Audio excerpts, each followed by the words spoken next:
Isinagawa ng DepEd Schools Division Office o SDO Nueva Ecija ang isang mahalagang pagsasanay na may temang Raising Mental Health Awareness and Race Against Suicide, a Gatekeepers Training for Suicide Prevention in Schools noong May 28 hanggang 29, 2025 sa PAGCOR Building, SDO Conference Hall at Antonio H. Sumali Gym, SDO Compound, Santa Rosa, Nueva Ecija.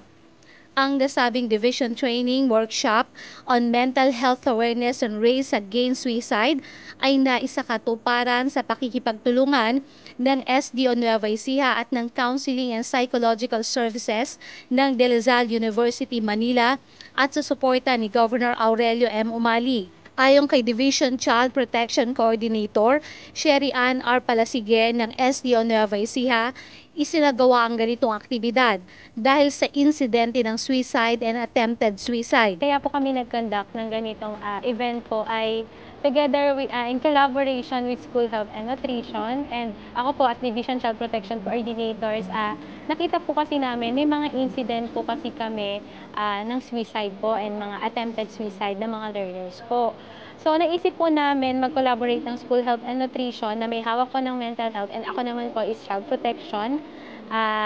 Para po, ano kaya dapat siguro gumawa muna tayo ng isang orientation or advocacy. Ano ba yung mental health? Ano ba yung, paano ba i-handle yung suicide case po? Dinalohan nito ng mga district supervisors, punong guro ng mga secondary schools, mga piling rehistradong guidance counselor ng SDO Nueva Ecija, mga school child protection coordinators at division health personnel.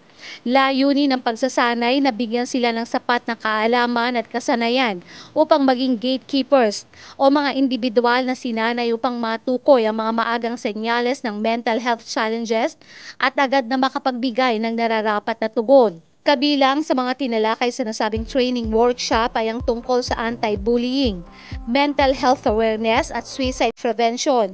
Kabilang ang Race Against Suicide na isang mahalagang hakbang sa pagtugon sa mga isyong may kaugnayan sa pagpapakamatay.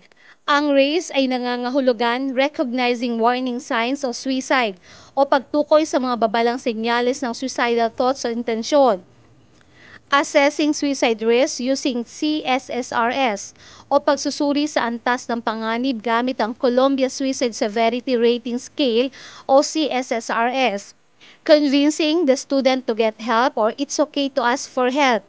Pagpapalakas ng loob na mag-aaral na humihingi ng tulong at pagtanggap na hindi kahinaan ang paghingi ng suporta. Entrusting the student to the counselor o pagpasa ng responsibilidad sa mga tao gaya ng guidance counselor upang matiyak ang wastong pag-aalaga at interbensyon. Ang inisyatibong ito ay bahagi ng patuloy na pagsisikap ng SDO Nueva Ecija sa pangunguna ni Dr. Ronaldo A. Pozon, CESO 5 School Division Superintendent, upang palalimin ang kamalayan sa kalusugang pangkaisipan, palaganapin ang kultura ng malasakit at lumikha ng mas ligtas at suportadong kapaligiran sa mga paaralan. Sa pamamagitan ng pagbibigay lakas sa mga guro at tagapayo, pinatunayan ng dibisyon ang matibay na paninindigan nitong pangalagaan ng kapakanan ng bawat mag-aaral. Sa huli ay pinasalamatan ng SDO Nueva Ecija ang mga katuwang at sumuporta sa nasabing aktibidad. Papasalamat po kami sa De La Salle University kung saan po ay inaccept po nila yung partnership natin sa kanila. At syempre po, hindi po magaganap itong training workshop nito without full support po ng ating Governor Umali po, kasi nanggaling po sa self-fund ang pondo sa training po na ito. Ayon sa SDO Nueva Ecija, ang mental health ay responsibilidad nating lahat.